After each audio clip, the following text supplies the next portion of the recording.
کو مضبوط کرنے کے بعد توڑ دیتے ہیں، اور جس چیز یعنی رشتہ قرابت کے جوڑے رکھنے کا اللہ نے حکم دیا ہے اس کو قطع کیے ڈالتے ہیں اور زمین میں خرابی کرتے ہیں۔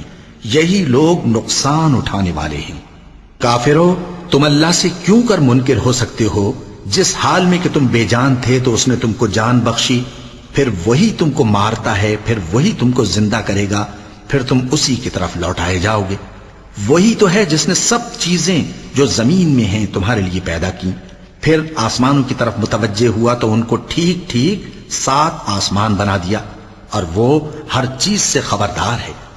اور وہ وقت یاد کرنے کے قابل ہے جب تمہارے پروردگار نے فرشتوں سے فرمایا کہ میں زمین میں اپنا نائب بنانے والا ہوں۔ انہوں نے کہا، کیا تو اس میں ایسے شخص کو نائب بنانا چاہتا ہے جو خرابیاں کرے اور کچھ تو خون کرتا پھرے؟ اور ہم تیری تعریف کے ساتھ تسبیح و تقدیس